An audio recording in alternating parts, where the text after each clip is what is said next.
300년도 차에 되지 않아 인류가 알았던 가장 거대한 제국, 즉 40만 명 이상의 군대와 세계 대륙을 가로지르는 도로, 그리고 왕들을 굴복시켰던 황금 독수리를 가진 군사 기계 로마는 십자가에 못 박혀 죽은 한 사람 앞에 무릎을 꿇었습니다. 로마는 전쟁에서 패배한 것이 아니었습니다. 치명적인 침략을 당한 것도 아니었습니다. 로마는 개종했습니다. 그리고 이 모든 것은 어부들, 세리들, 그리고 그리스도인들을 박해하던 한 전직 박해자가 쓴 27개의 텍스트에서 시작되었습니다. 이 텍스트들이 바로 신약 성경을 구성하며 그 안에 담긴 이야기는 너무나 비현실적이고 반전으로 가득 차 있으며 그 결과가 너무나 막중하여 2000년이 지난 오늘날까지도 인류 문명의 달력을 둘로 나누고 있습니다. 그런데 어떻게 로마 제국 변방에 잊혀진 마을에서 온 한 목수가 인류 역사의 중심점이 되었을까요? 그 답은 거의 아무도 말해주지 않는 세부 사항 속에 숨어 있습니다. 그리고 그것이 바로 지금 여러분이 듣게 될 이야기입니다. 신약 성경을 이해하려면 먼저 그 성경이 탄생한 세상을 이해해야 합니다. 그 세상은 매우 잔인했습니다. 우리는 기원전 6년에 있습니다. 그렇습니다. 기원전입니다. 왜냐하면 달력의 날짜가 수세기 후의 오류로 계산되었기 때문입니다. 이스라엘 영토는 더 이상 이스라엘의 것이 아닙니다. 이 백성에게 진짜 왕국이 없었던 지 거의 600년이 되었습니다. 처음에는 바빌로니아인, 그 다음은 페르시아인, 그 다음은 그리스인이었습니다. 그리고 이제는 로마입니다. 로마는 유대를 통치할 뿐만 아니라 짓밟았습니다. 헤롯 대왕은 가이사의 꼭두각시로 군림했고 반란의 기미가 보이면 치밀하게 계산된 잔인함으로 대응했습니다. 도로를 따라 세워진 십자가들은 영구적인 경고였습니다. 햇볕에 썩어가는 시체 냄새가 풍경의 일부였습니다. 하지만 이런 억압의 현장 속에서도 한 줄기 불꽃이 조용히 타오르고 있었습니다. 유대인들에게는 약속이 있었습니다. 그들이 매주 회당에서 읽던 예언자들의 두루마리에 기록된 1000년이 넘는 약속이었습니다. 하나님이 메시아를 보내실 것이라는 약속이었습니다. 해방자 다윗의 왕좌를 회복하고 침략자들을 쫓아내며 평화와 정의의 시대를 열 사람 말입니다. 이사야 9장 6절은 평강의 왕이라 불릴 한 아이를 약속했습니다. 다니엘 7장은 영원한 통치권을 받을 누군가를 묘사했습니다. 그리고 미가서 5장은 결정적인 세부 사항을 말했습니다. 그 해방자가 특정 도시, 즉 베들레헴에서 태어날 것이라는 점입니다. 예언자 스스로가 유다 선급들 중에 가장 작다고 강조해야 했을 만큼 보잘것없는 마을이었습니다. 백성들은 전사왕을 기다렸습니다. 장군을 기다렸습니다. 말을 타고 칼을 들어 로마를 멸망시킬 새로운 다윗을 기다렸습니다. 하지만 실제로 일어난 일을 예상한 사람은 아무도 없었습니다. 누가복음은 가브리엘 천사가 나사렛이라는 동네에 마리아라는 10대 소녀에게 나타났다고 전합니다. 나사렛은 로마의 공식 지도에도 나오지 않을 정도로 무의미한 곳이었습니다. 그녀는 아마 당시 문화에서 정상적인 약혼 연령인 13세에서 15세 사이였을 것입니다. 천사는 인간의 머리로는 도저히 이해할 수 없는 말을 했습니다. 그녀가 아들을 가질 것이지만 남자를 통해서가 아니라는 것이었습니다. 성령이 그녀에게 임하실 것이며 그 아이는 지극히 높으신 이의 아들이라 불릴 것이라고 했습니다. 그녀의 관점에서 이 상황이 얼마나 황당했을지 생각해 보십시오. 잊혀진 마을의 가난한 소녀, 정치적 연줄도 없고 권력도 재산도 없는 소녀입니다. 그런데 갑자기 우주의 하나님이 인류 역사 속으로 들어오기 위해 그녀의 태를 선택하신 것입니다. 누가복음 1장 38절은 마리아의 대답을 기록하고 있는데 이는 성경 전체에서 가장 용기 있는 문장 중 하나입니다. 주의 여종이 오니 말씀대로 내게 이루어지이다. 그녀는 앞으로 어떤 일이 벌어질지 전혀 몰랐습니다. 하지만 그녀는 예라고 대답했습니다. 약혼자 요셉은 목수였습니다. 마태복음 1장은 그가 임신 사실을 알았을 때 조용히 파혼하려 했다고 전합니다. 분노 때문이 아니라 그가 의로운 사람이었기에 마리아가 공개적인 수치를 당하는 것을 원치 않았기 때문이다. 결혼 외에 임신을 한 여성이 돌팔매질을 당할 수 있었던 사회에서 요셉의 결정은 단순히 감정적인 문제가 아니라 생사의 문제였습니다. 그때 천사가 꿈에 나타나 모든 것을 확인해 주었습니다. 그리고 여기서 모든 관점을 바꾸는 세부 사항이 등장합니다. 지구상에서 가장 강력한 사람인 가이사 아우구스투스가 제국의 모든 주민에게 호적 등록을 하라는 칙령을 내렸습니다. 누가복음 2장 1절은 이를 행정적인 사실로 언급합니다. 하지만 그 실제적인 효과는 나사렛에 살던 요셉이 자신의 조상들의 도시인 베들레헴까지 가서 등록을 해야 했다는 것입니다. 임신한 아내와 함께 유대의 무더위 속에서 흙길을 따라 약 150km를 걸어야 하는 여정이었습니다. 4, 5일은 좋게 걸리는 도보 여행이었습니다. 자신도 모르는 사이에 세상에서 가장 강력한 황제는 700년 전의 예언을 성취하고 있었습니다. 미가는 베들레헴을 말했습니다. 그리고 로마는 의도하지도 알지도 신경 쓰지도 않은 채 마리아가 정확한 시간에 베들레헴에 있도록 보장했습니다. 그들이 도착했을 때 누가는 여관에 머물 곳이 없었다고 기록합니다. 여기서 사용된 헬라어 카탈루마 카탈리마는 사실 호텔이 아니라 손님방을 의미합니다. 아마도 요셉의 친척집이 호적 등록 때문에 꽉 찼을 것입니다. 그래서 아기는 가축들이 머무는 공간에서 태어났습니다. 유럽의 성탄 벽화에 나오는 나무 마구간이 아니라 유대 지방에서 흔했던 석회암 바위 굴이었을 가능성이 큽니다. 다져진 흙바닥, 집과 가축 분뇨 냄새, 그리고 구유로 사용된 돌 여물통이 아기의 요람이었습니다. 예언자들이 약속했던 하나님, 영원한 통치권을 받고 평강의 왕이라 불릴 그분이 로마의 기록도 없고 중요한 증인도 없이 바위 구멍 안에서 가축들 사이로 세상에 들어오셨습니다. 이 사실을 가장 먼저 안 사람들은 목자들이었습니다. 종교 엘리트들에게 부정하다고 여겨지던 야간 노동자들이었습니다. 이 이야기가 놀랍다면 지금 바로 좋아요를 눌러주세요. 이야기는 이제부터 더 강렬해지니까요.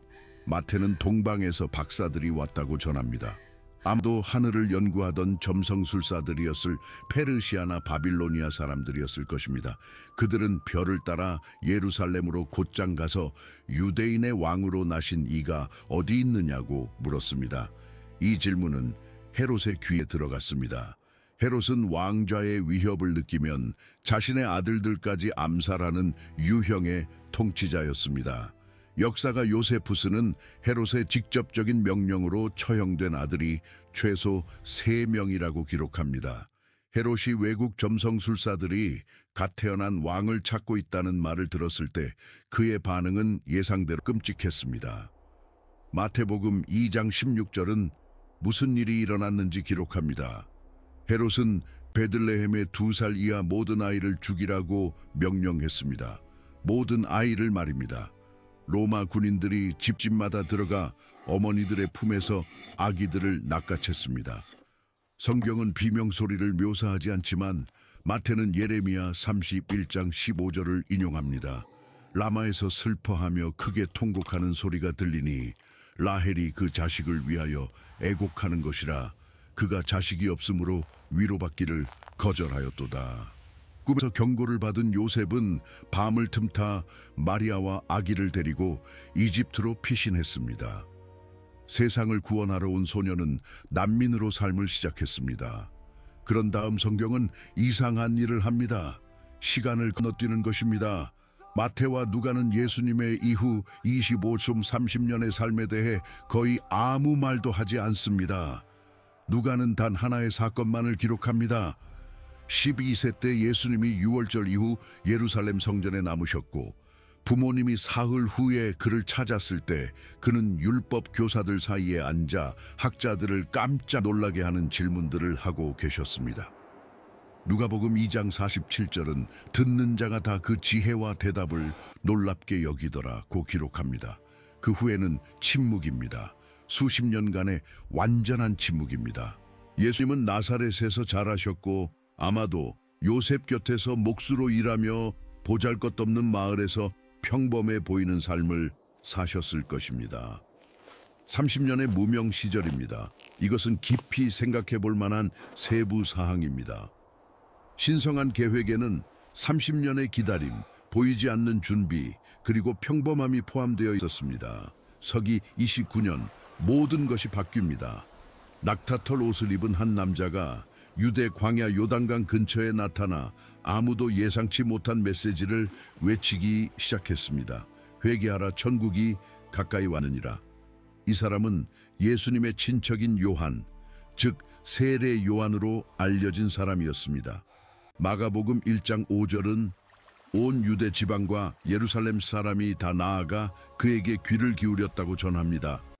그는 요단강에서 수많은 사람에게 세례를 주며 정결의 상징적 행위를 행했고, 사람들이 그가 혹시 약속된 메시아가 아닐까 의문을 가질 정도로 맹렬한 권위로 말했습니다. 하지만 요한은 한 가지를 분명히 했습니다. 누가복음 3장 16절은 그의 말을 이렇게 기록합니다. 나는 물로 너희에게 세례를 베풀거니와 나보다 능력이 많으신 이가 오시나니 나는 그의 신발끈을 풀기도 감당하지 못하겠노라. 누군가의 신발끈을 푸는 것은 당시 가장 비천한 일, 즉 집안 서열에서 가장 낮은 노예에게 배정된 일이었습니다. 요한은 이렇게 말하고 있었던 것입니다. 내 뒤에 오시는 분은 너무나 위대해서 나는 그분 앞에서 가장 비천한 일을 할 자격조차 없다고 말입니다. 그때 예수님이 강가에 나타나 세례를 받겠다고 하셨습니다.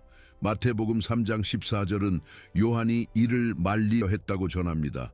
내가 당신에게서 세례를 받아야 할 터인데 당신이 내게로 오시나이까? 하지만 예수님은 고집하셨습니다.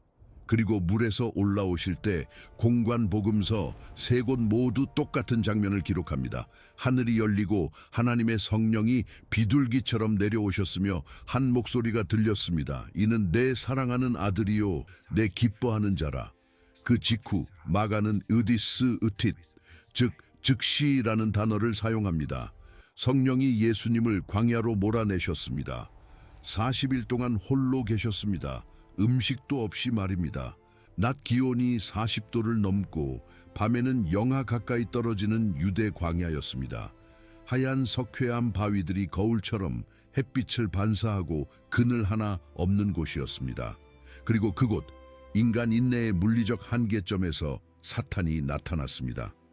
누가복음 4장은 무엇이 걸려 있는지를 보여주는 지도와 같은 세 가지 유혹을 상세히 설명합니다. 첫째, 네가 만일 하나님의 아들이어든 이 돌들에게 명하여 떡이 되게 하라. 40일을 굶어 몸이 무너져 내리는 상황에서 이것은 추상적인 유혹이 아니라 실제적인 고통이었습니다. 둘째, 사탄은 순식간에 천하 만국을 보여주며 말했습니다. 내게 절하면 이 모든 권세와 영광을 내게 주리라. 이스라엘이 기다리던 메시아는 정치적 권력을 가질 존재였습니다. 사탄은 바로 그것을 제시했습니다. 십자가도 고난도 죽음도 없는 길을 말입니다. 셋째, 그를 예루살렘 성전 꼭대기로 데려가 말했습니다. 뛰어내리라. 네가 하나님의 아들이라면 천사들이 너를 붙들 것이다. 논리가 보이십니까? 각 유혹은 지름길을 제안했습니다. 개인적인 능력, 정치적 권력, 초자연적인 힘, 이 모든 것이 고통 없이 가능하다고 유혹했습니다. 예수님은 신명기의 구절들을 인용하여 3번 모두 대답하셨습니다. 순수한 텍스트, 즉 말씀 대 말씀의 대결이었습니다. 사탄은 물러났습니다.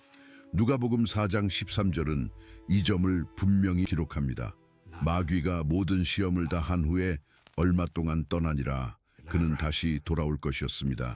예수님은 갈릴리로 돌아와 전파하기 시작하셨습니다.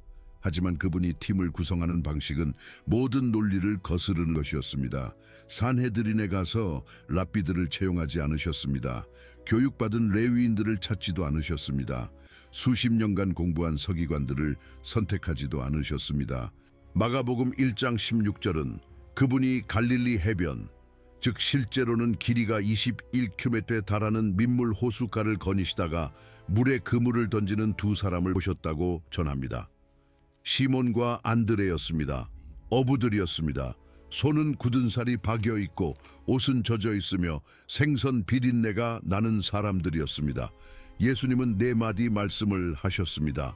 나를 따라오너라. 그러자 그들은 그물을 버려 두었습니다.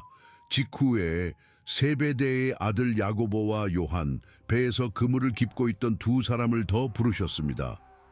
그들은 아버지를 배에 남겨두고 떠났습니다. 설명도 없었고 계약서도 없었으며 어디로 가는지도 몰랐습니다. 총 12명을 선택하셨습니다. 로마의 협력자인 배신자 세리, 발로마 급진주의자인 열심당원, 정식 교육을 받지 못한 어부들, 그리고 예루살렘 엘리트들이 멸시하던 지역의 평범한 사람들이었습니다. 갈릴리는 무식한 자들의 땅으로 여겨졌습니다. 요한복음 7장 52절은 바리새인들이 이렇게 말하는 것을 기록합니다. 상고하여 보라, 갈릴리에서는 선지자가 나지 못하느니라.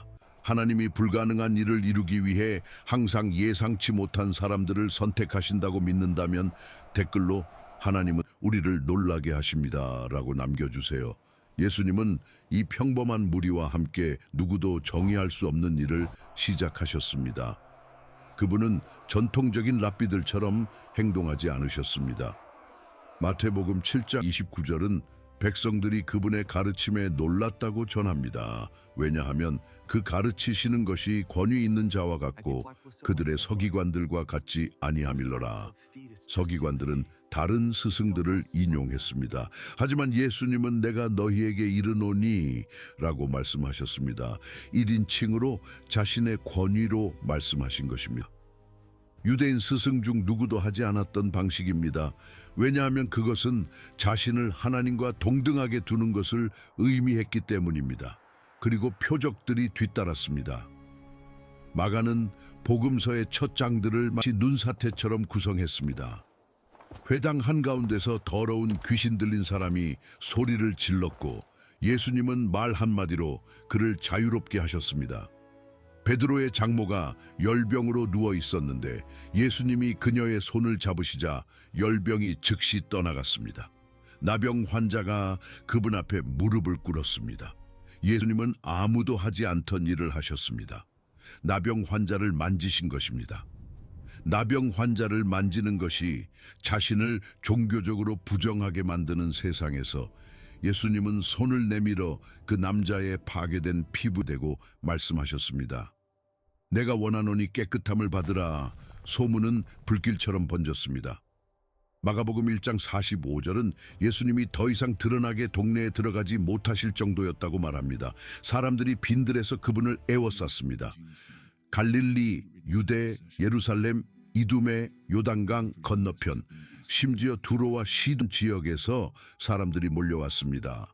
마가복음 3장 8절은 이 지역들을 의도적으로 나열합니다.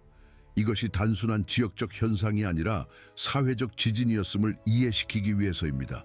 이 군중과 치유, 그리고 커져가는 명성의 혼란 속에서 예수님은 산에 올라가 앉아 말씀을 시작하셨습니다. 마태복음 5장부터 7장은 산상수훈으로 알려진 내용을 기록하고 있는데 이는 인류 문명사에서 누군가가 행한 가장 혁명적인 연설입니다. 과장이 아닙니다.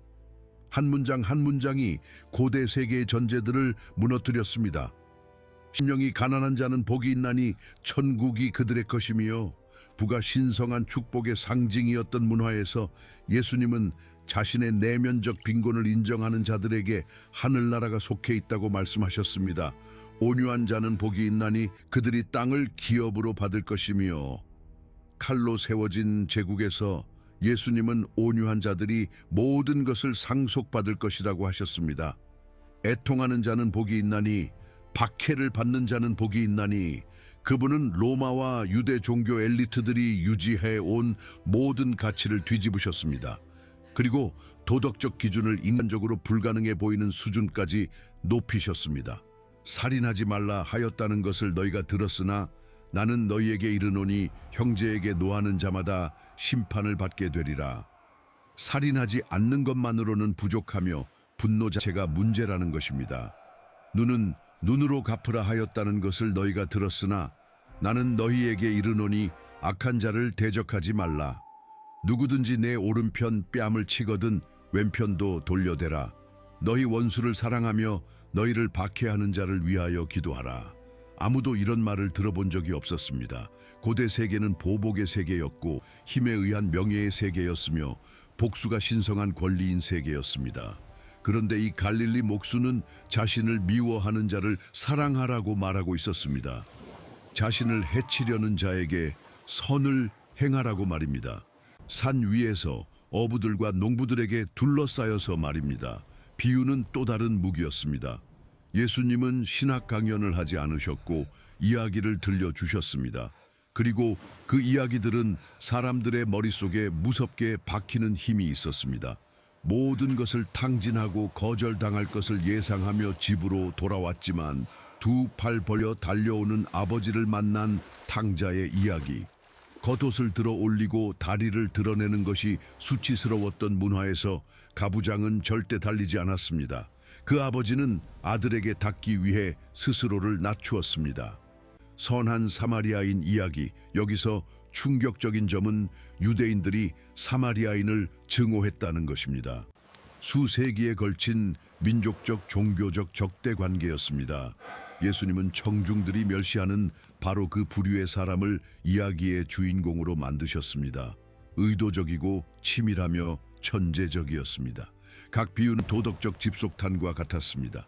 겉으로는 농부, 잃어버린 동전, 겨자씨처럼 단순해 보였지만 그 안에는 편견을 해체하고 권력을 뒤집으며 하나님의 본성에 대해 청중들을 침묵하게 만드는 진리들이 담겨 있었습니다.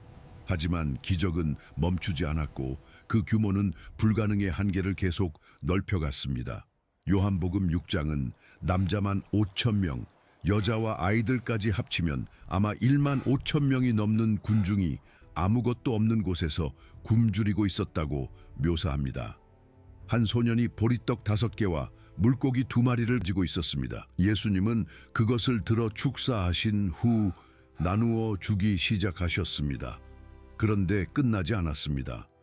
마가는 모든 사람이 배불리 먹고 남은 조각이 12바구니에 가득 찼다고 기록합니다.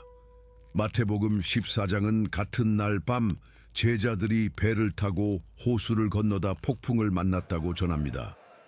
파도가 배를 때리고 역풍이 불었으며 칠흑 같은 어둠이었습니다.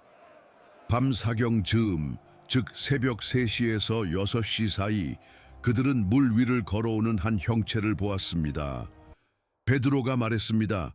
주여 만일 주시어든 나를 명하사 물 위로 오라 하소서. 예수님이 오라 하시니 베드로가 배에서 내려 걸었습니다. 물 위를 걸은 것입니다. 그러다 파도를 보고 무서워하여 빠져가기 시작했습니다. 예수님이 손을 내밀어 그를 붙잡으시며 오늘날까지 메아리치는 한 문장을 말씀하셨습니다. 믿음이 작은 자여 왜 의심하였느냐. 각 기적은 표적이었습니다. 요한이 사용한 단어인 세메yon, 즉 신호였습니다. 마술도 아니고 구경거리도 아니었습니다. 각 치유, 각 오병이어의 기적, 자연에 대한 각 권능은 아무도 감히 소리내어 답하지 못하던 질문을 가리키고 있었습니다. 이 사람이 도대체 누구인가? 제자들은 매일 그분과 함께 지내면서도 여전히 완전히 이해하지 못했습니다. 마가복음 4장은 폭풍 속에서 예수님이 배 고물에서 주무시고 계셨다고 전합니다. 제자들이 공포에 질려 그분을 깨웠습니다. 선생님이여, 우리가 죽게 된 것을 돌보지 아니하시나이까? 예수님이 일어나 바람을 꾸짖으시고 바다에게 말씀하셨습니다. 잠잠하라, 고요하라. 그러자 바다가 순종했습니다. 마가는 제자들의 반응을 이렇게 기록합니다.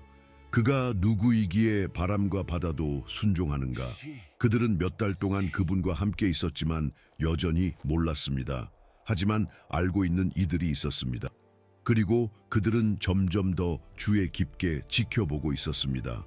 예루살렘의 종교 지도자들, 즉 바리새인, 사두개인, 서기관, 산헤드린 공회원들은 예수님을 예언자가 아니라 실존적 위협으로 보기 시작했습니다.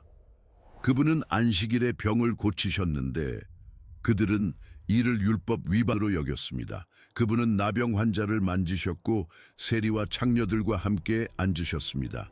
그분은 죄를 사해 주셨는데 유대 신학에서 죄를 사하는 것은 오직 하나님만이 하실 수 있는 일이었습니다. 그리고 그분은 로마가 점령한 영토에서 점점 더 많은 군중을 끌어모으고 있었습니다. 그곳에서 대중의 집결은 반란으로 해석되어 군사적 보복을 불러올 수 있었습니다. 마가복음 3장 6절은 선이 넘은 순간을 기록합니다.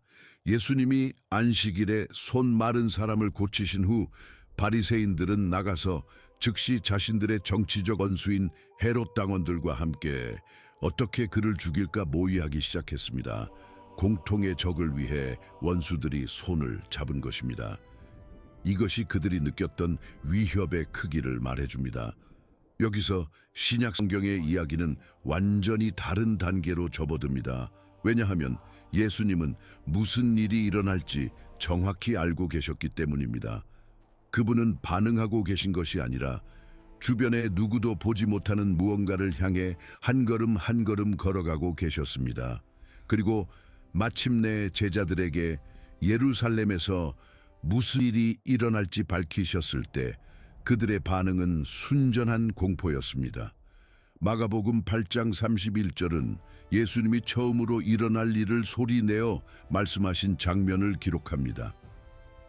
인자가 많은 고난을 받고 장로들과 대제사장들과 서기관들에게 버림받아 죽임을 당하고 사흘 만에 살아나야 할 것을 비로소 그들에게 가르치시되 그분은 아마도 라고 하지 않으셨습니다. 해야 한다고 하셨습니다. 헬라어로 데이데이라는 단어는 절대적인 필요성, 반드시 일어나야만 하는 일을 나타냅니다. 베드로 생각 없이 그물을 버렸고 물 위를 걸었으며 아마 스스로를 12명 중 가장 충성스럽다고 여겼을 그 베드로가 예수님을 붙들고 항변하기 시작했습니다. 그가 사용한 단어는 에피티마오로 예수님이 귀신을 꾸짖으실 때 사용된 단어와 같습니다. 베드로가 예수님을 꾸짖고 있었던 것입니다. 그런 일이 일어나서는 안 된다고, 메시아는 죽지 않는다고 말입니다. 계획은 승리이지 패배가 아니라고 말입니다. 그러자 예수님의 대답은 너무나 가혹하여 아마 모두를 침묵하게 만들었을 것입니다. 사탄아, 내 뒤로 물러가라. 네가 하나님의 일을 생각하지 아니하고 도리어 사람의 일을 생각하는도다. 그분은 베드로를 사탄이라고 부르셨습니다. 광야에서 그를 유혹했던 존재의 칭호와 같습니다. 유혹의 내용이 같았기 때문입니다. 고난 없는 지름길, 십자가 없는 왕좌 말입니다. 엿새 후 예수님은 베드로와 야고보와 요한을 데리고 높은 산으로 올라가셨습니다. 전통적으로는 다볼 산이나 해발 2,800m가 넘는 헬몬산으로 여겨집니다. 그리고 그곳 정상에서 세 사람이 결코 잊지 못할 일이 일어났습니다. 누가복음 9장 29절은 예수님이 기도하실 때 용모가 변화되고 그 옷이 광채가 나며 희어졌다고 전합니다. 마가는 스틸보라는 단어를 사용했는데 이는 눈이 멀 정도의 광채를 의미합니다. 마태는 그 얼굴이 해같이 빛났다고 말합니다. 그리고 그분 곁에 두 인물이 나타났습니다. 모세와 엘리야였습니다. 율법과 예언자, 즉 이스라엘 신앙의 두 기둥이 예수님과 대화하며 서 있었습니다. 누가는 그 대화의 주제를 기록한 유일한 사람입니다. 그들은 예수님이 예루살렘에서 이루실 별세에 대해 말하고 있었습니다. 여기서 헬라어 단어는 정확히 엑소돗, 즉 출애굽입니다. 이집트에서의 해방과 같은 단어입니다. 베드로는 무슨 말을 할지 몰라 초막셋을 짓자고 제안했습니다. 그가 아직 말하고 있을 때 구름이 그들을 덮었고 세례때와 같은 목소리가 들렸습니다. 이는 나의 아들 곧 택함을 받은 자니 너희는 그의 말을 들으라. 구름이 거쳤을 때 모세와 엘리야는 사라졌고 예수님만 남으셨습니다. 예수님은 산에서 내려와 예루살렘을 향해 계속 걸어가셨습니다. 하지만 그 전에 예루살렘에서 3km 떨어진 베단이라는 마을에서 그분의 사형 선고를 확정 짓는 일을 하셨습니다. 요한복음 11장은 예수님의 개인적인 친구이자 마르다와 마리아의 오빠인 나사로가 중병에 걸렸다고 전합니다. 자매들은 긴급한 메시지를 보냈습니다. 하지만 예수님은 기다리셨습니다. 계시던 곳에 이틀을 더 머무셨습니다. 마침내 베다니에 도착했을 때 나사로는 죽은 지 나흘이 지나 있었습니다. 이 세부 사항은 우연이 아닙니다. 당시 유대인들의 대중적인 믿음에 따르면 영혼은 사흘 동안 몸 근처에 머물지만 나흘째부터는 부패가 돌이킬 수 없게 됩니다. 어떤 모호함도 불가능한 상태였습니다. 마르다는 예수님께 말했습니다. 주께서 여기 계셨더라면 내 오라버니가 죽지 아니하였겠나이다. 그때 예수님은 복음서에서 가장 짧으면서도 가장 강력한 문장 중 하나를 말씀하셨습니다. 요한복음 11장 35절, 예수께서 눈물을 흘리시더라. 헬라어 동사 에다크리센은 얼굴을 타고 흐르는 조용한 눈물을 의미합니다. 인간의 몸을 입으신 하나님이 무덤 앞에서 우신 것입니다. 그 후 나사로가 묻힌 동굴로 걸어가 말씀하셨습니다.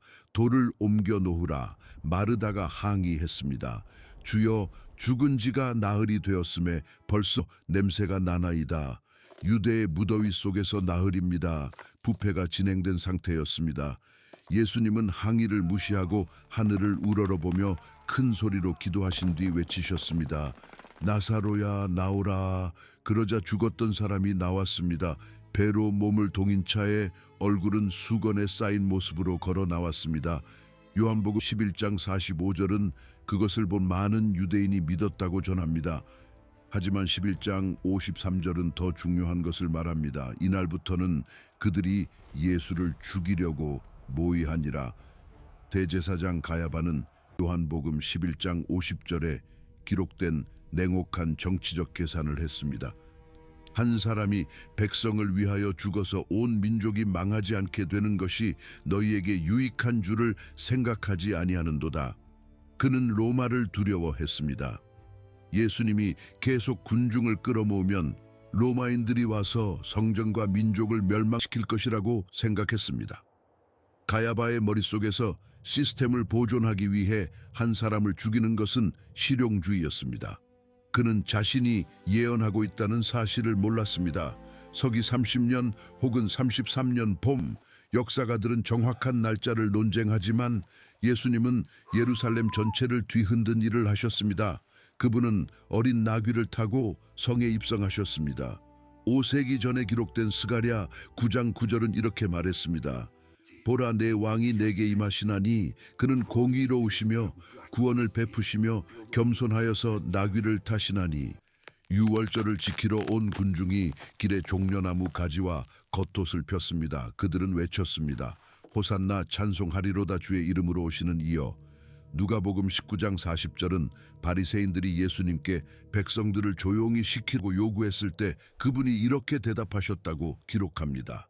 만일 이 사람들이 침묵하면 돌들이 소리 지르리라. 하지만 누가는 다른 복음서 기자들이 언급하지 않은 내용도 기록합니다. 예수님이 감람산에서 예루살렘을 바라보셨을 때 그분은 우셨습니다. 또다시 말입니다. 하지만 이번에는 헬라어 동사가 다릅니다. 에클라우트센, 즉 흐느껴 우는 것을 의미합니다. 격렬하게 통곡하셨습니다. 그리고 말씀하셨습니다. 오늘 평화에 관한 일을 알았더라면 좋을 뻔하였거니와 지금 내 눈에 숨겼도다. 내 원수들이 토성을 쌓고 너를 둘러 사면으로 가두고 또 너와 및 그 가운데 있는 내 자식들을 땅에 맺히며 돌 하나도 돌 위에 남기지 아니하리니. 40년 후인 서기 70년, 로마의 티투스 장군은 정확히 그렇게 했습니다. 군단들이 예루살렘을 포위하고 포위벽을 쌓아 도시 전체를 파괴했습니다. 성전은 기초석까지 불타버렸습니다. 요세푸스는 100만 명 이상의 사람이 죽었다고 기록합니다. 예수님은 자신을 위해 우신 것이 아니었습니다. 그분은 자신은 보지만 그들은 보지 못하는 미래를 위해 우셨습니다. 다음 날 그분은 성전에 들어가 아무도 감히 하지 못한 일을 하셨습니다. 이방인들이 기도할 수 있는 유일한 구역인 이방인의 뜰이 시장으로 변해 있었습니다. 환전상들은 로마 동전을 성전 세겔로 바꾸어주며 폭리를 취하고 있었습니다. 비둘기 파는 자들은 재물을 살 수 없는 가난한 이들을 착취하고 있었습니다. 예수님은 노끈으로 채찍을 만들어 상들을 엎으시고 돈을 바닥에 쏟으시며 상인들을 쫓아내셨습니다. 내 아버지의 집은 기도하는 집이라 일컬음을 받으리라 하였거늘 너희는 강도의 소굴을 만들었도다. 성전 수비 대원들은 그 자리에서 그를 체포할 수 있었습니다. 하지만 마가복음 11장 18절은 그들이 감히 그러지 못했다고 전합니다. 모든 무리가 그의 가르침을 놀랍게 여겼기 때문입니다. 그래서 그들은 기다렸고 계산했으며 완벽한 틈을 찾았습니다. 목요일 밤 유월절 전날 예수님은 예루살렘의 한 집 위층 방인 마가 다락방에 12제자를 모으셨습니다. 요한복음 13장은 저녁 식사 전 예수님이 일어나 겉옷을 벗고 수건과 물대야를 가져다가 제자들의 발을 씻기기 시작하셨다고 기록합니다. 진흙과 가축 분뇨로 더러워진 발이었습니다.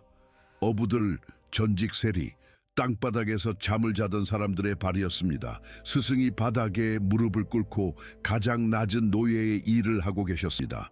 베드로가 또 항변했습니다. 내 발을 절대로 씻지 못하시리이다. 예수님이 대답하셨습니다. 내가 너를 씻어주지 아니하면 네가 나와 상관이 없느니라. 그러자 베드로는 특유의 충동으로 말했습니다. 주여, 내 발뿐 아니라 손과 머리도 씻어 주옵소서.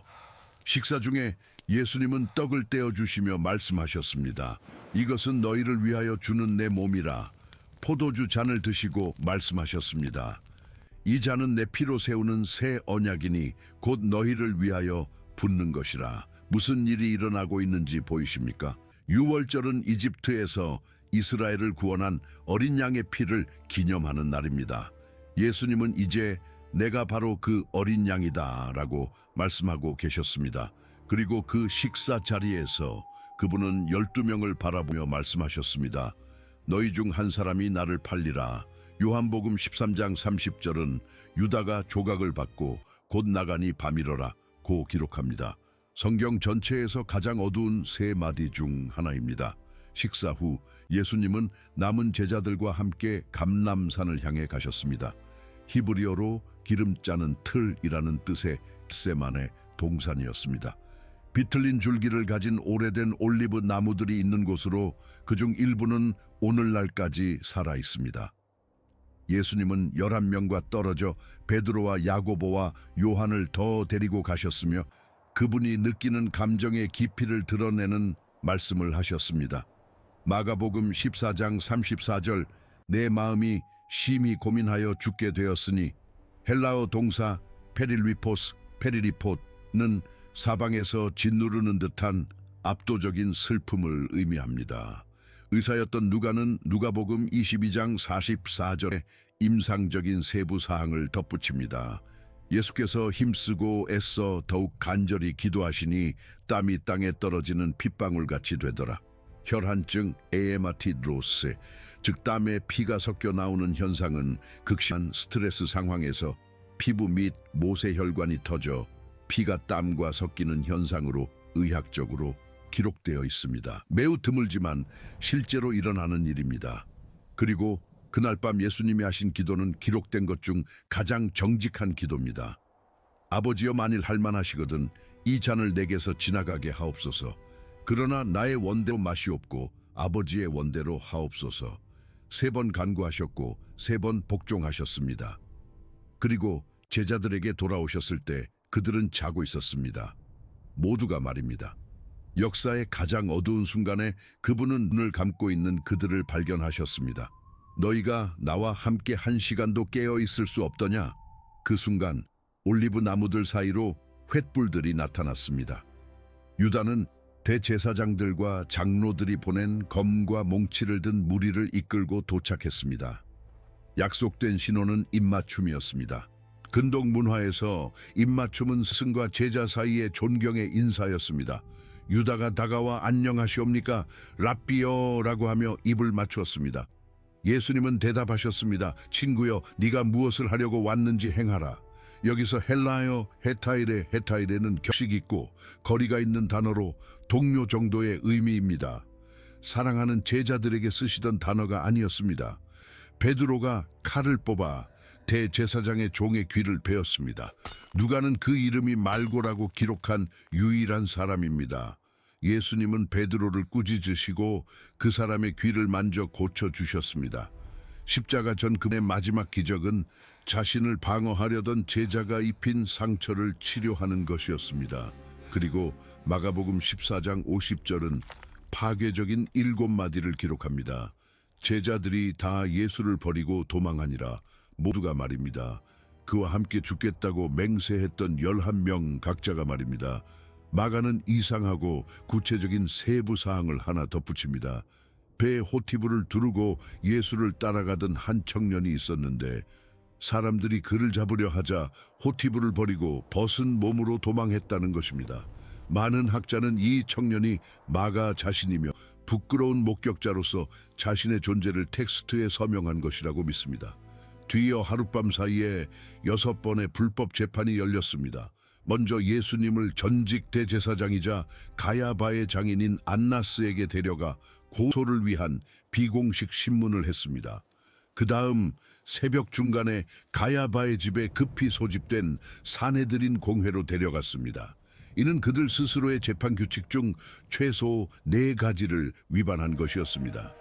사형 재판은 밤에 열릴 수 없었고 축제 전날에 열릴 수 없었으며 판사의 집에서 열릴 수 없었고 유죄 판결과 선고 사이에 하루의 간격을 두어야 했습니다. 마가복음 14장 56절은 많은 사람이 거짓 증언을 했지만 그 증언들이 서로 일치하지 않았다고 전합니다. 사건을 구성하지 못한 것입니다. 마침내 가야바가 직접적인 질문을 던졌습니다. 네가 찬송받을 이의 아들 그리스도냐?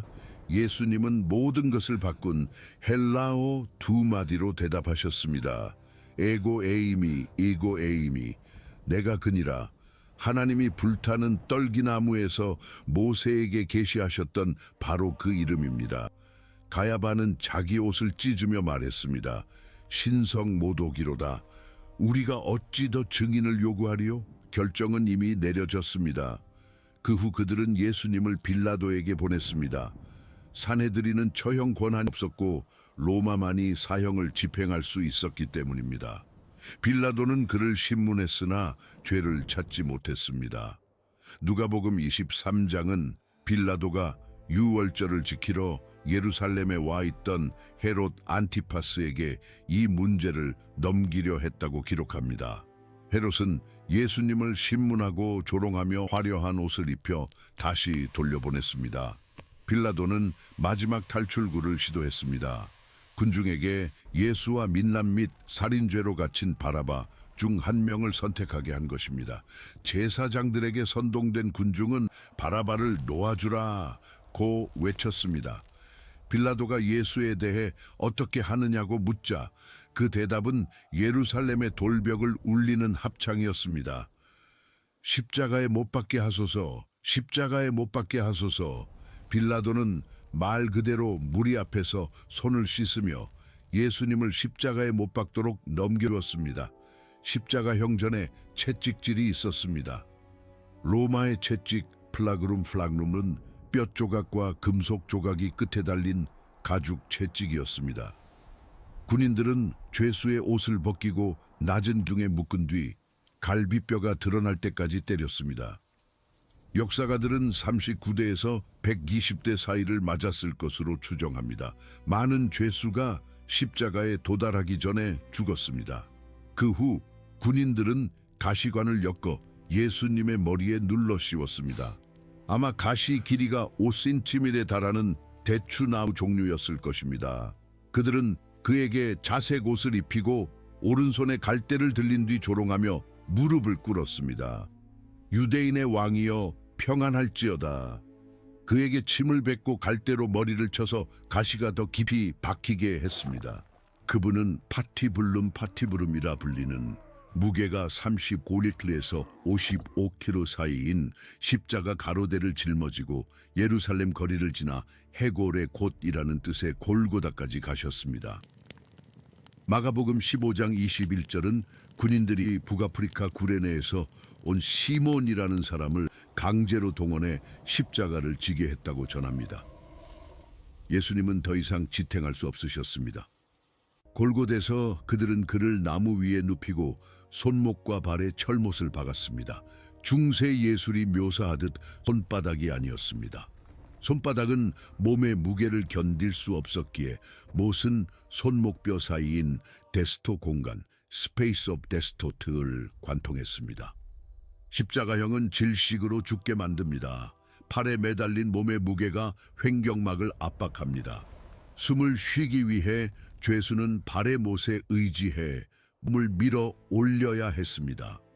매 호흡이 의도된 고통의 행위였습니다. 죽음은 6시간에서 며칠까지 걸릴 수 있었습니다.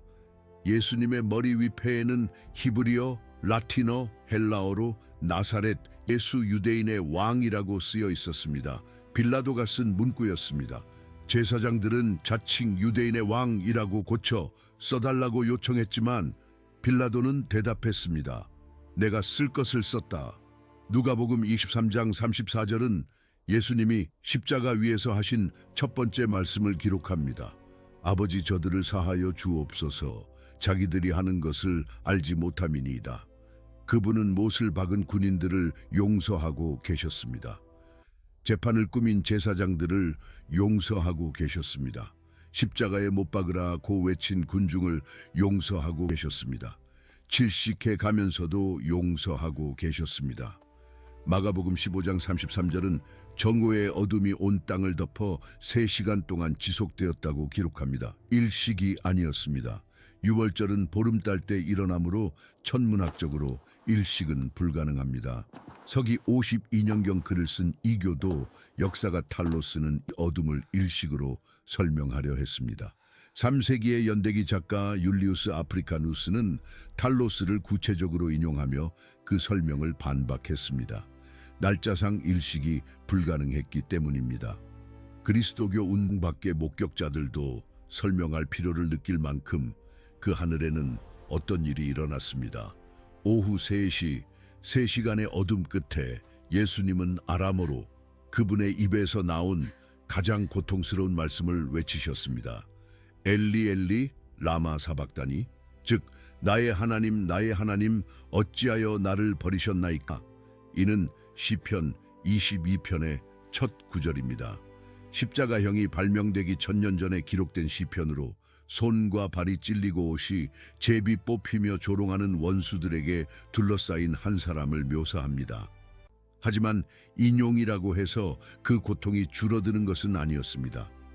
그 순간 성자는 영혼 속에서 한 번도 경험해보지 못한 것, 즉 성부로부터의 단절을 경험하셨습니다. 요한복음 19장 30절은 마지막 말씀을 기록합니다. 다 이루었다. 헬라어로 테텔레스타이, 테텔레타이라는 한 단어입니다. 이는 채무가 완전히 청산되었다는 뜻의 회계 용어입니다. 고고학자들은 1세기 영수 중에 이 단어가 적힌 것을 발견했습니다. 지불 완료, 청산 완료, 끝났다는 뜻입니다. 그리고 그분은 돌아가셨습니다. 마태복음 27장 51절은 운명하시는 순간 성소 휘장이 위에서 아래로 찢어졌다고 기록합니다. 약 20m 높이의 손바닥 두께의 그 휘장은 대제사장만이 1년에 한 번 들어갈 수 있는 지성소를 구별하던 것이었습니다. 그것이 위에서 아래로 찢어졌습니다. 인간의 손이 아래서 잡아당긴 것이 아니라 위에서부터였습니다. 마치 하나님이 직접 길을 여신 것처럼 말입니다. 만약 이 다 이루었다는 말씀이 여러분의 삶에 어떤 의미로 다가오는지 댓글로 공유해 주세요. 로마 군인이 예수님의 옆구리를 창으로 찔러 죽음을 확인했습니다. 요한복음 19장 34절은 피와 물이 나왔다고 기록하는데 현대의학은 이를 심부전과 일치하는 심낭 및 흉막 삼출의 징후로 식별합니다. 예수님은 죽으셨습니다. 기절한 것도 혼수 상태도 아닌 죽음이었습니다. 사내들인 공회원인 아리마대 요셉이 빌라도에게 시신을 요청했습니다. 그는 자신이 예수의 제자임을 공개적으로 밝히며 모든 것을 걸었던 부자였습니다. 요한복음 3장에서 밤에 예수를 찾아왔던 바리새인 니고데모는 모략과 침향 섞은 것을 약 37억이나 가져왔습니다. 왕의 장례에 걸맞은 엄청난 양이었습니다. 그들은 세마포의 향품과 함께 시신을 싸서 바위를 파서 만든 새 무덤에 두고 입구에 거대한 돌을 굴려 막았습니다. 마태복음 27장 66절은 제사장들이 빌라도에게 요청해 로마 파수꾼이 무덤을 지키게 하고 돌에 인봉을 했다고 전합니다. 그들은 두려워했습니다. 예수님이 사흘 만에 살아나리라 하신 말씀을 기억했기 때문입니다. 그들은 시신이 그대로 있도록 모든 조치를 취했습니다. 돌을 인봉하고 훈련된 군인들을 입구에 배치했습니다. 사건은 종결되었습니다. 갈릴리의 설교자는 죽었고 묻혔으며 바위 속에 봉인되었습니다. 금요일 오후였습니다. 해가 지면서 안식일이 시작되었고 예루살렘은 침묵에 잠겼습니다. 일요일 새벽, 도시가 아직 잠들어 있을 때 그 무덤에서 어떤 일이 일어났습니다. 마태복음 28장은 큰 지진이 나며 천사가 하늘로부터 내려와 돌을 굴려내고 그 위에 앉았다고 기록합니다. 그 형상은 번개 같고 옷은 눈같이 희었습니다. 군대를 상대하도록 훈련된 로마 파수꾼들은 무서워 떨며 죽은 사람과 같이 되었습니다. 로마의 충성을 맹세했던 이들이 어떤 훈련으로도 대비할 수 없었던 존재 앞에서 마비된 것입니다. 무덤에 가장 먼저 도착한 사람은 베드로도 요한도 아니었습니다. 여인들이었습니다. 막달라 마리아, 야고보의 어머니 마리아, 그리고 살로메였습니다. 그들은 영원히 잃었다고 생각한 한 사람에 대한 마지막 사랑의 표현으로 시신의 발을 향품을 가지고 왔습니다. 가는 길에 그들은 걱정했습니다. 누가 우리를 위하여 무덤 문에서 돌을 굴려주리오. 도착했을 때 돌은 이미 옮겨져 있었습니다. 무덤은 비어 있었습니다. 세마포는 그곳에 개켜져 있었습니다. 얼굴을 쌌던 수건은 따로 개켜져 있었습니다. 요한복음 20장 1절은 자기 눈으로 직접 본 사람의 정확성으로 이 세부 사항을 기록합니다. 도둑이라면 수건을 개켜두지 않았을 것입니다. 시신을 훔쳐갔다면 세마포를 흩어놓거나 찢었을 것이고 아니면 그냥 통째로 가져갔을 것입니다. 하지만 그곳에는 세마포가 정돈되어 있었습니다. 마치 그 세마포에서 나온 분이 전혀 서두르지 않았던 것처럼 말입니다. 막달라 마리아는 베드로와 요한에게 달려갔습니다. 사람들이 주님을 무덤에서 가져다가 어디 두었는지 우리가 알지 못하겠다. 두 사람이 달려나갔습니다. 젊은 요한이 먼저 도착했지만 입구에서 멈췄습니다. 언제나 충동적인 베드로는 곧장 안으로 들어갔습니다. 세마포를 보았습니다. 수건도 보았습니다.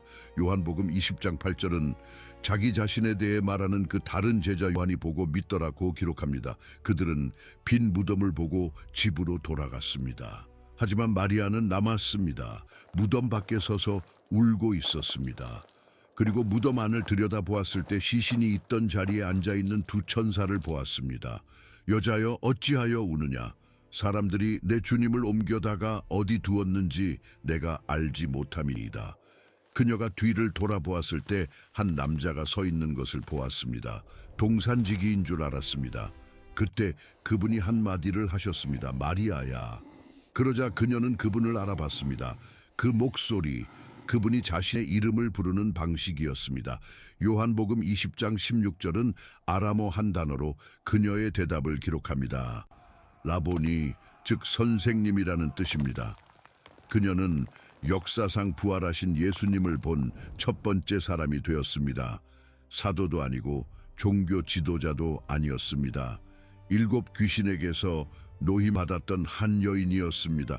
여성의 증언이 법적 가치를 인정받지 못하던 문화에서 하나님은 역사상 가장 거대한 사건의 첫 번째 증인으로 여성을 선택하셨습니다. 그날 밤 제자들은 유대인들을 두려워하여 문들을 닫고 한 방에 모여 있었습니다. 그런데 예수님이 그냥 나타나셨습니다. 그들 한가운데에 말입니다. 문을 열지도 창문으로 들어오지도 않으셨습니다. 너희에게 평강이 있을지어다.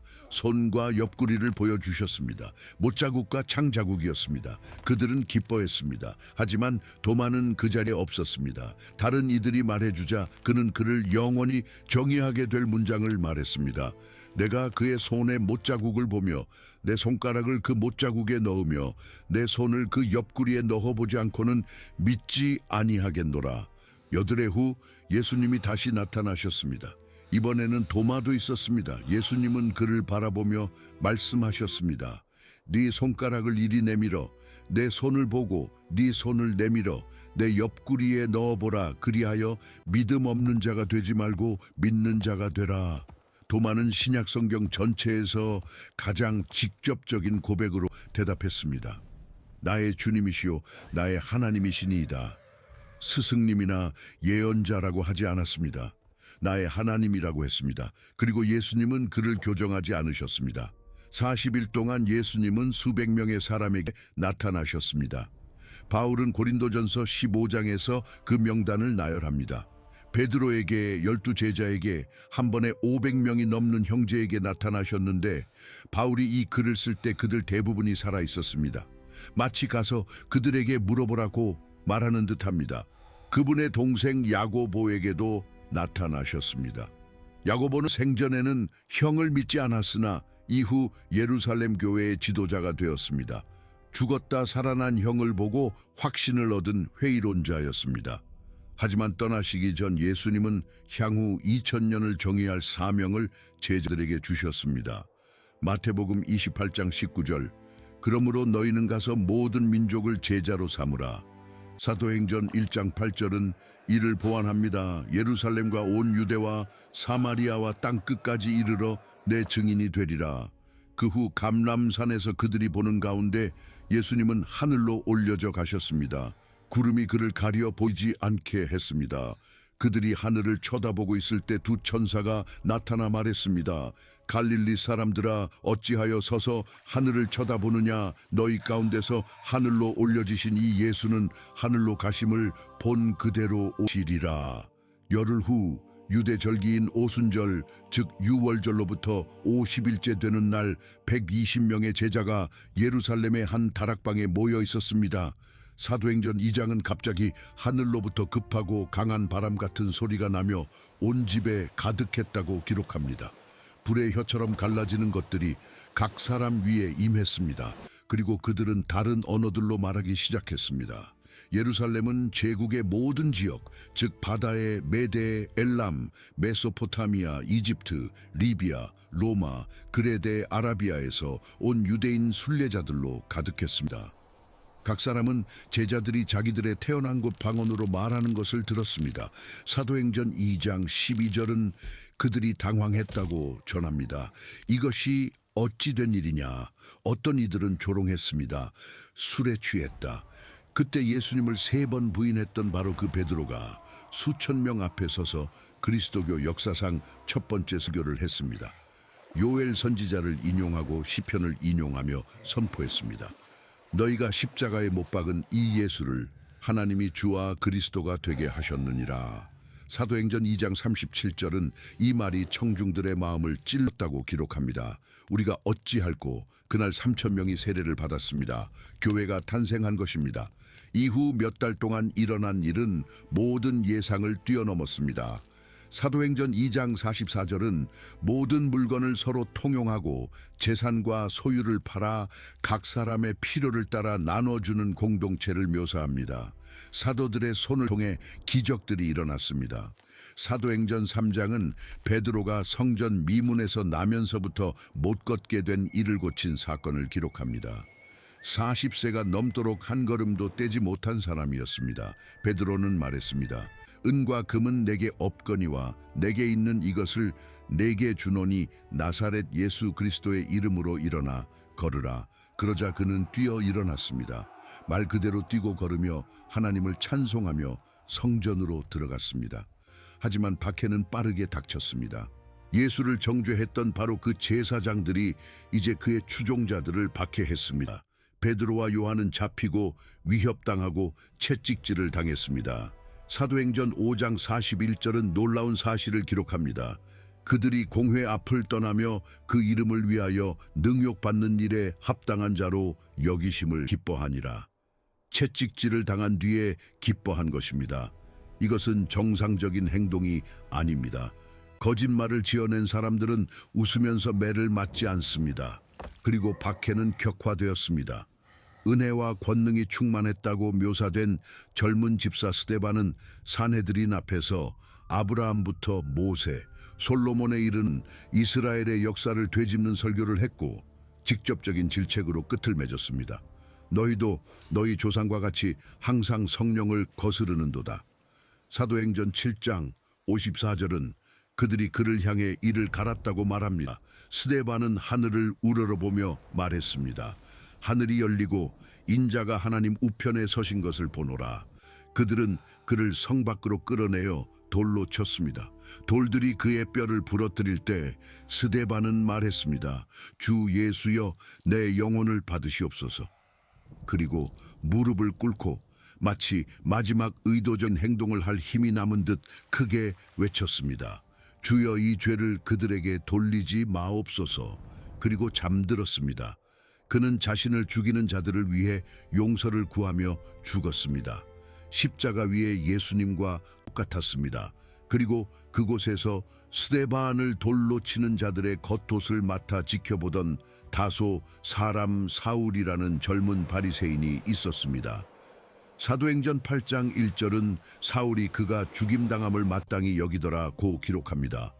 사울은 수동적인 구경꾼이 아니었습니다. 그는 전문적인 박해자였습니다. 사도행전 8장 3절은 그가 교회를 잔멸할새 각 집에 들어가 남녀를 끌어다가 옥에 넘기니라고 전합니다. 그는 대제사장으로부터 공식 권한을 받았습니다. 집집마다 회당마다 찾아다녔습니다. 빌립보서 3장 6절에서 바울 자신이 과거를 묘사하듯 열심으로는 교회를 박해하고 있었습니다. 그는 예수 운동을 파괴하는 것이 진심으로 하나님을 섬기는 일이라고 생각했습니다. 그때 그리스도교의 궤적을 영원히 바꾼 사건이 일어났습니다. 사도행전 9장입니다. 사울은 예루살렘에서 약 240km 떨어진 다메섹으로 가는 길에 있었습니다.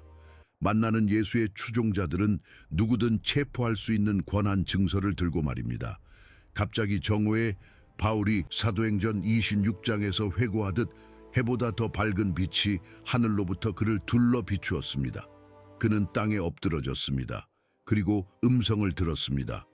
사울아, 사울아, 네가 어찌하여 나를 박해하느냐? 주여, 누구시니이까? 나는 네가 박해하는 예수라. 초기 교회의 가장 폭력적인 박해자가 먼지 쌓인 길바닥에 누워 눈이 먼 채 자신이 잡아가두고 죽이던 사람들의 주님의 음성을 듣고 있었습니다. 눈을 떴을 때 그는 아무것도 볼 수 없었습니다. 사흘 동안 앞을 보지 못했습니다. 동행하던 사람들이 그의 손을 잡고 다메섹으로 인도해야 했습니다. 사냥꾼으로 들어갔던 사람이 눈먼 자가 되어 들어간 것입니다. 다메섹에 아나니아라는 제자가 환상을 보았습니다. 직가라 하는 거리로 가서 유다의 집에서 다소 사람 사울이라 하는 사람을 찾으라. 그가 기도하는 중이니라.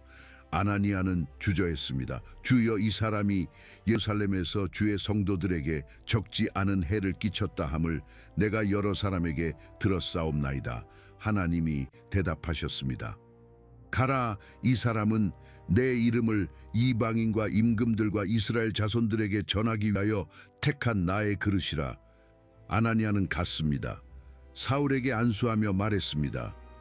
형제 사울아, 주 곧 네가 오는 길에서 나타나셨던 예수께서 나를 보내어 너로 다시 보게 하시고 성령으로 충만하게 하신다. 사울의 눈에서 비늘 같은 것이 벗겨졌습니다. 그는 다시 보게 되었습니다. 세례를 받았습니다. 그리고 즉시 회당에서 예수가 하나님의 아들이심을 전파하기 시작했습니다. 다메섹의 유대인들이 경악했습니다. 이 사람이 예루살렘에서 이 이름을 부르는 사람을 멸하려던 자가 아니냐? 사울은 바울이 되었고 박해자에서 세상이 본 가장 위대한 선교사로 변모했습니다. 이후 20년 동안 바울은 육로와 해로로 수천 킬로미터를 이동하며 세 차례의 거대한 선교 여행을 수행했습니다. 소아시아 현재의 터키를 가로지르고 그리스로 항해했으며 아테네의 아로바고에서 철학자들 앞에서 설교했고 고린도, 빌립보, 데살로니가, 에베소의 교회들을 세웠습니다. 도시마다 패턴이 반복되었습니다. 먼저 회당에서 설교하고 일부 유대인은 받아들이고 일부는 거부하면 바울은 이방인들에게로 향했습니다. 고린도후서 11장에서 바울은 자신이 겪은 고난을 나열합니다. 유대인들에게 40에서 하나 감한 매를 5번 맞았으며 3번 태장으로 맞고 1번 돌로 맞고 3번 파선하고 일주야를 깊은 바다에서 지냈으며 여러 번 여행하면서 강의 위험과 강도의 위험과 동족의 위험과 이방인의 위험과 시내의 위험과 광야의 위험과 바다의 위험과 거짓 형제 중의 위험을 당하고 또 수고하며 애쓰고 여러 번 자지 못하고 줄이며 목마르고 여러 번 굶고 춥고 헐벗었노라. 아무도 거짓말을 지키기 위해 이런 목록을 만들어내지 않습니다. 여행하는 동안 바울은 편지들을 썼습니다. 위기에 처한 교회들, 분열된 공동체들, 감옥에 갇힌 친구들에게 보낸 편지들이었습니다. 이 편지들은 신약 성경의 절반 이상이 되었습니다. 신학적 걸작인 로마서, 그리스도인의 자유선언서인 갈라디아서, 로마 감옥 안에서 쓰여내게 사는 것이 그리스도니 죽는 것도 유익함이라는 문장이 담긴 빌립보서, 그리고 에베소서, 골로사에서 디모데와 디도에게 보낸 편지들까지 각각의 편지는 오늘날 지구상의 모든 교회에 여전히 울려 퍼지는 방식으로 그리스도교 신학을 형성했습니다. 하지만 바울만이 아니었습니다. 베드로는 예루살렘과 유대에서 전파했고 전통에 따르면 로마까지 갔습니다. 예수의 동생 야고보는 서기 62년에 처형될 때까지 예루살렘 교회를 이끌었습니다. 사랑받는 제자 요한은 세기 말까지 살며 자신의 이름을 딴 복음서와 세 통의 편지, 그리고 신약 성경의 대미를 장식하는 요한계시록을 썼습니다.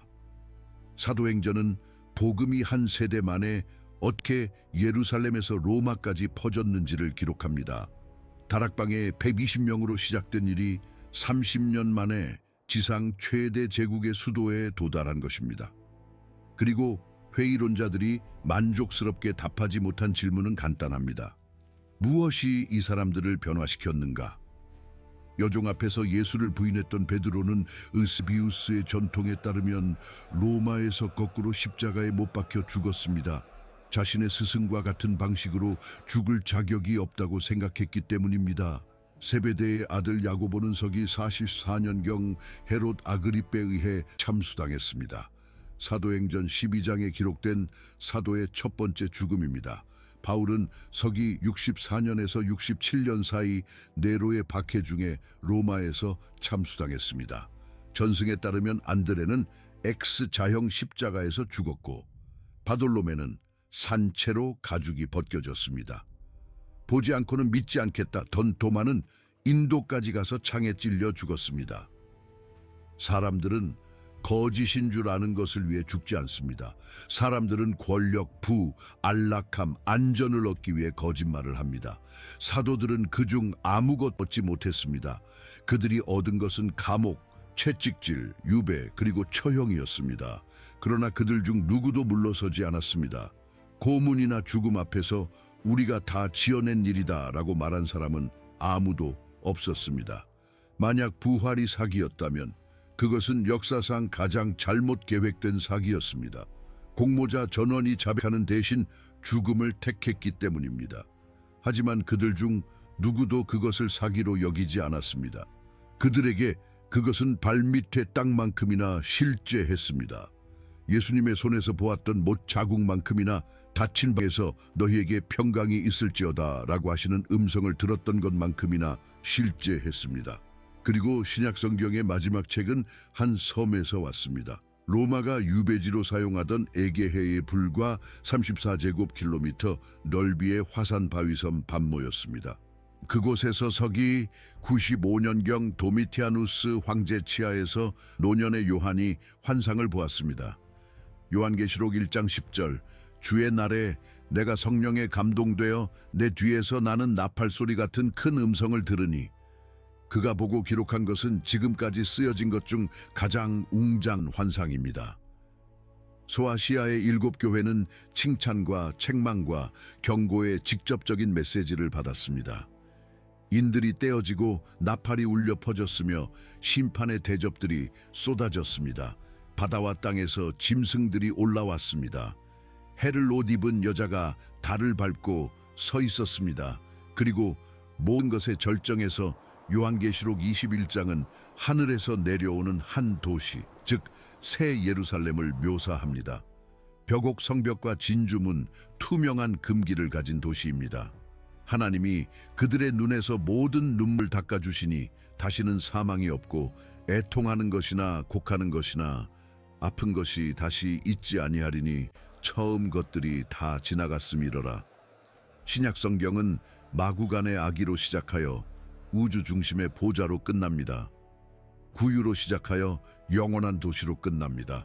10대 소녀의 품에 안길 만큼 작아지신 하나님으로 시작하여 보라 내가 만물을 새롭게 하노라 고 말씀하시는 바로 그 하나님으로 끝납니다.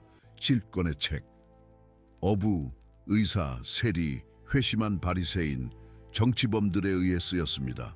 약 50년의 기간 동안 철학자들의 언어가 아닌 민중의 언어인 일상적인 헬라어로 쓰였습니다. 그리고 이 17권의 책은 인류 역사상 가장 많이 복사되고 번역되고 배포되고 토론되고 영향력을 미친 텍스트가 되었습니다. 어떤 책도 근처에 오지 못합니다. 어떤 책도 이토록 많은 사본으로 보존되지 않았습니다. 헬라어 사본만 5,800개 이상, 라틴어 1만 개 이상, 그리고 수천 개의 시리아어, 콥트어 등 고대 언어 사본들이 있습니다. 비교하자면 고대 문헌 중 두 번째로 많은 사본을 가진 호메로스의 일리아드는 2,000개 미만의 사본을 가집니다. 신약 성경은 고대 세계의 어떤 텍스트보다 더 많은 사본 증거를 가지고 있습니다. 그리고 이 27권의 핵심 메시지는 로마서 6장 23절에 나오는 바울의 한 문장으로 요약될 수 있습니다. 죄의 삭은 사망이요 하나님의 은사는 그리스도 예수 우리 주 안에 있는 영생이니라. 이것입니다.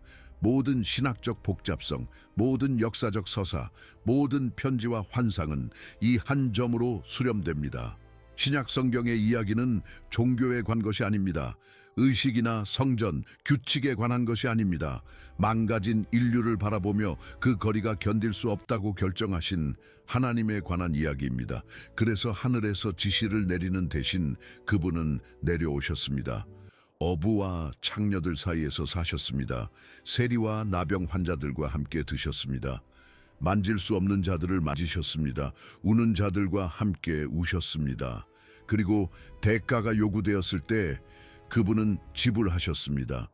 예루살렘 박한 언덕의 로마 십자가 위에서 피와 땀과 못으로 말입니다. 인류가 그럴 자격이 있어서가 아니라 그분이 원하셨기 때문입니다. 여기까지 시청하셨다면 지금 화면에 나타나는 다음 영상은 이 영상을 끝까지 보신 분들을 위해 제작되었습니다. 지금 바로 클릭하세요.